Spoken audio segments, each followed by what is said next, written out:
नमस्कार प्रिय दर्शकों, आप देख रहे हैं ज्योतिष मंत्रा। प्रिय दर्शकों, पूर्व में भी अनेक बार चर्चा करते हुए बोल चुका हूं कि इस कलिकाल में माँ शक्ति काली, हनुमान जी, भैरव जी और माँ बगलामुखी हर प्रकार के दुख दरिद्र को, शत्रु को दूर करने वाला, किसी भी प्रकार की समस्या परेशानी से निजात दिलाने वाले हैं और साथ ही साथ जीवन में सुख समृद्धि संपन्नता भी प्रदान करते हैं। और आज उसी कड़ी में पुनः एक ऐसे मंत्र प्रयोग की चर्चा है जो भैरव जी का मंत्र है।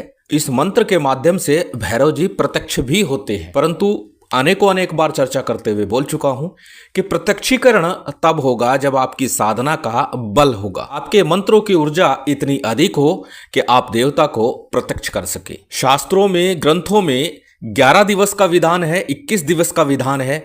वो उस लेवल पे है जब आपकी ऊर्जा 11 दिन में इतना कर सकती है। पूर्व में भी जब भी मैंने कोई साधना विधान मंत्र विधान दिया है तो अक्सर एक बात कही है कि जब आपका 11 दिवसीय, 21 दिवसीय या जो भी अनुष्ठान है वो पूर्ण हो जाए, उसके बाद भी लगातार कम से कम भी मंत्र का जप करें, परंतु लगातार मंत्र का जप बाद में भी चलना चाहिए। ऐसा नहीं है कि आपने 11 दिवस का विधान किया और उसके बाद मंत्र जाप छोड़ दिया और फिर आप मन में ये सोचे कि अभी तक फल क्यों नहीं मिला। 11 दिवस, 21 दिवस, 41 दिवस ये उस साधना का विधान था। ये उस मंत्र की जागृति के लिए, मंत्र को चैतन्य करने के लिए, मंत्र को स्वयं के अनुकूल बनाने के लिए एक विधान होता है, ताकि हमारी ऊर्जा उस मंत्र के साथ कनेक्ट हो सके।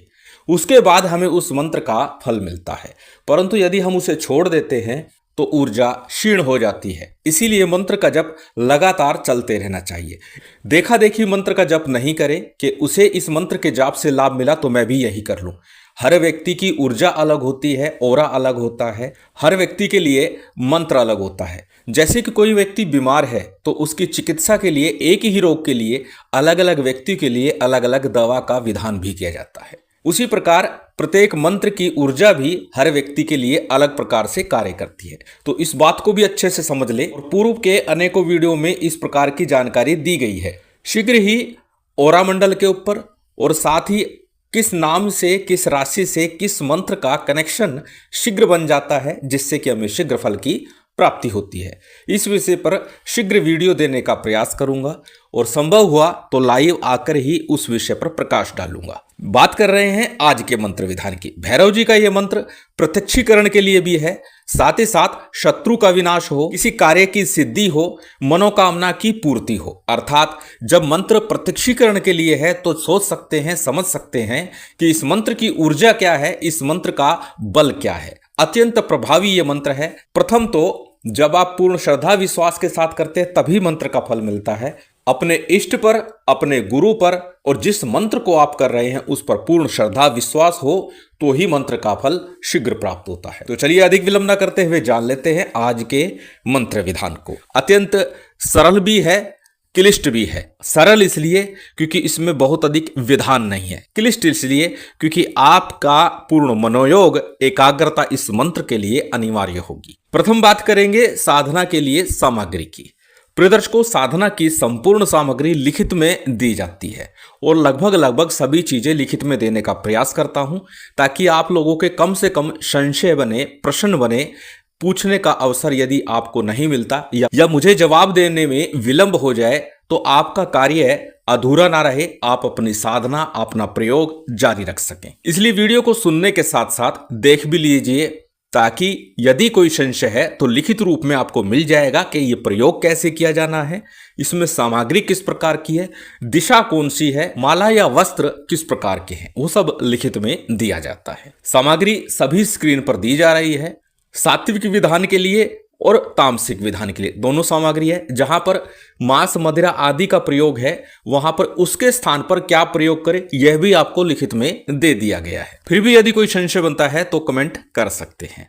प्रिय दर्शकों, इस प्रयोग का विधान वैसे तो 1 दिवस का है, परंतु कब, यदि ग्रहण काल हो, दीपावली हो, होली हो या फिर कोई अन्य पर्व काल चल रहा हो, उस समय में मात्र 1 दिवस का यह विधान बनता है, परंतु प्रत्यक्षीकरण के लिए नहीं, सिर्फ कार्य सिद्धि, मनोकामना पूर्ति, शत्रुनाश के लिए जो हम प्रयोग करेंगे उसके लिए 1 दिवस का विधान है। परंतु यदि बात करें कि प्रत्यक्षीकरण भी हो जाए या फिर इतना तो अनुभव हो जाए कि हाँ, हम ये मंत्र कर रहे हैं, अब भैरव जी का सानिध्य हमें प्राप्त होने लगा है, उनकी कृपा हमें मिलने लगी है, इतना भी प्रभाव मिलेगा, तो उसके लिए विधान अलग होगा। इस साधना को किसी भी शनिवार या रविवार की रात्रि में आरंभ किया जा सकता है। जब भी आप ये साधना आरंभ करें, शनिवार अथवा रविवार की रात्रि में, पहले भी बोल चुका हूं कि सिद्धि योग हो उत्तम है। आपकी नाम राशि से चंद्रमा को देख लीजिए, उस दिन चौथे स्थान, 8वें स्थान और 12वें स्थान पे चंद्रमा ना हो, अति उत्तम होगा। अन्यथा कोई सिद्धि योग चल रहा हो, उस दिन से आप साधना आरंभ करें। शनिवार रविवार की रात्रि से साधना करनी है तो संध्या काल में भैरव जी के पास के किसी मंदिर में चले जाइएगा।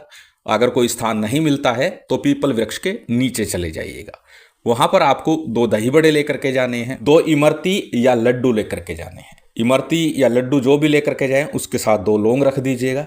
दही बड़े के ऊपर आपको दही डालना है, अन्य किसी प्रकार का मिर्च मसाला नहीं डालना, सिर्फ 1 चुटकी भैरव जी को चढ़ने वाला सिंदूर डालना है। ये सामग्री ले जाकर के भैरव जी के समक्ष रख दीजिए, निवेदन कीजिए, प्रार्थना कीजिए कि मैं ये साधना आपकी कृपा प्राप्ति के लिए, प्रसन्नता के लिए, प्रत्यक्षीकरण के लिए करना चाहता हूं। मेरा मनोरथ सिद्ध हो, सफल हो, पूर्ण हो। ऐसा निवेदन करके घर आ जाइए। संध्या काल में जब आप ये भोग सामग्री रख करके आए, उसके बाद रात्रि काल में दक्षिण मुख होकर के आपको ये साधना संपन्न करनी है। घर में एकांत स्थान पर आसन लगा करके लाल या काले वस्त्र पहन करके दक्षिण मुख होकर के बैठ जाइए। अपने सामने यदि गाय के गोबर से लीप सके तो उत्तम होगा, अन्यथा साफ स्वच्छ कर लीजिए।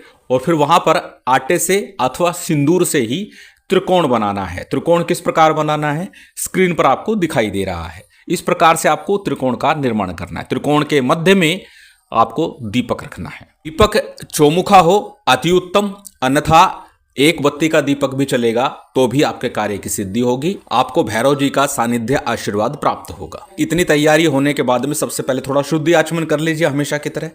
उसके बाद में आपको दीपक प्रज्वलित कर लेना है। दीप प्रज्वलित कर लिया, उसके बाद संकल्प लेना है और संकल्प के लिए दाहिने हाथ में अक्षत पुष्प जल लीजिए। अपना नाम बोलिए, गोत्र बोलिए, उस दिन का तिथि वार नक्षत्र बोलिए और फिर अपनी कामना बोलिए। प्रत्यक्षीकरण के लिए, सर्व कामना सिद्धि के लिए, किसी भी कार्य की सिद्धि के लिए जो कर रहे हैं वो कामना आपको बोलनी है। संकल्प के उपरांत संकल्प के लिए लिया गया अक्षत पुष्प जल दीपक के समक्ष ही छोड़ दीजिए। इसके बाद में पंचदेवों का ध्यान कीजिए, सामान्य सा पूजन कर लीजिए। एक थाली ले लीजिए, थाली में स्वस्तिक का निर्माण कीजिए और उस थाली में थोड़े थोड़े अक्षत छोड़ते हुए सभी देवी देवताओं का ध्यान पूजन आह्वान आपको करना है। पंचदेवों के साथ ही भगवान शिव शक्ति का पूजन कीजिए और फिर भैरव जी का पूजन संपन्न कर लीजिए।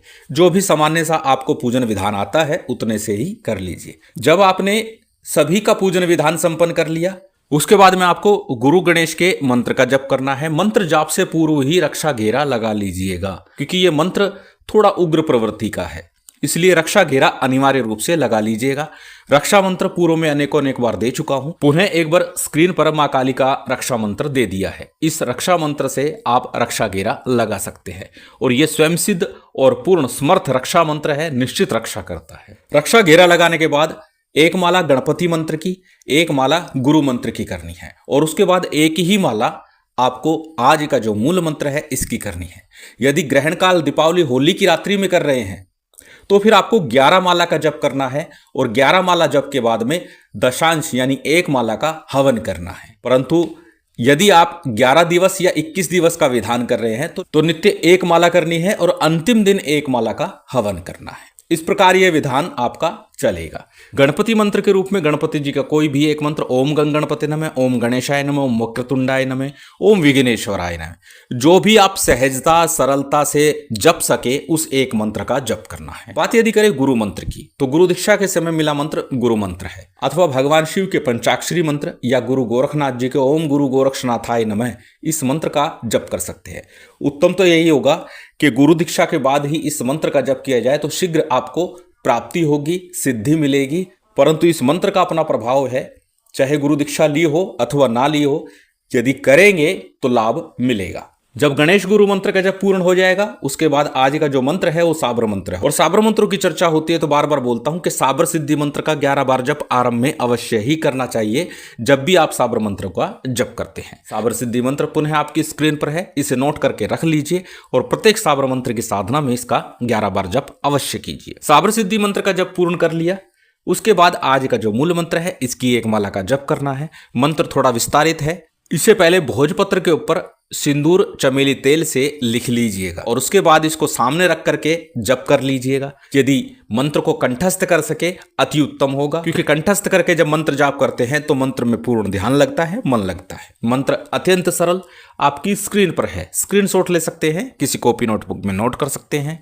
मंत्र को एक बार बोल करके बता देता हूं। मंत्र इस प्रकार है। ओम काली कंकाली महाकाली के पुत्र कंकाल भैरव हुकुम हाजिर रहे, मेरा भेजा काल करे, मेरा भेजा रक्षा करे। आन बांधू बान बांधू, चलते फिरते औसान बांधू, 10 द्वार बांधू, 9 नाड़ी 72 कोठा बांधू। फूल में भेजू फूल में जाए, कोठे जो पड़े थर थर कापे, हल हल हले गिर गिर पड़े, उठ उठ भागे बक बक बके। मेरा भेजा सवा घड़ी सवा पहर सवा दिन सवा मास सवा बरस को बावला न करे, तो माता काली की सैया पर पग धरे।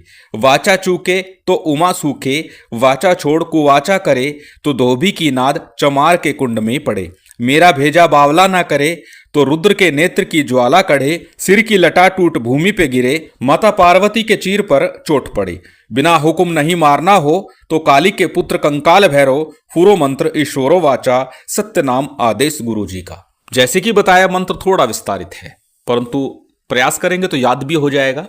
अन्यथा भोजपत्र के ऊपर सिंदूर चमेली के तेल से या गाय के घी से इसको अंकित कर लीजिएगा, अपने सामने रखिएगा और फिर एक माला का जप कीजिएगा। मंत्र जाप के बाद में भैरव जी की सामान्य सी कपूर इत्यादि से आरती कर दीजिए और जो भोग सामग्री रखी है उसे भैरव जी की जोत के ऊपर से 7 बार घुमाइएगा, दाहिनी ओर रख दीजिएगा। इस प्रकार आपका ये मंत्र जाप पूर्ण होता है। भोग के बाद में जलाचमन कराइए, क्षमा प्रार्थना कीजिए, आसन को प्रणाम कीजिए, उठ जाइए।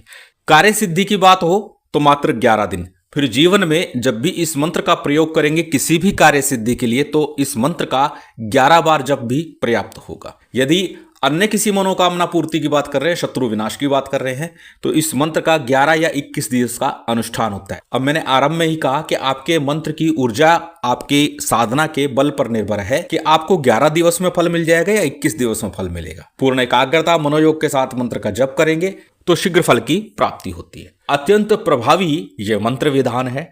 भैरव जी प्रत्यक्ष भी होते हैं, भैरव जी की कृपा तो बनती ही बनती है, इतना प्रभावी ये मंत्र है। शिव शक्ति भैरव जी की विशेष कृपा आप सभी को प्राप्त हो, यही कामना है। उम्मीद करता हूं आज की ये जानकारी, ये वीडियो आपको अच्छी लगी होगी। यदि अच्छी लगी हो तो कृपया लाइक कीजिएगा, शेयर कीजिएगा। यदि चैनल पर नए हैं तो सब्सक्राइब कर बेल आइकन बटन दबा दीजिएगा। जय माता दी, जय श्री राम।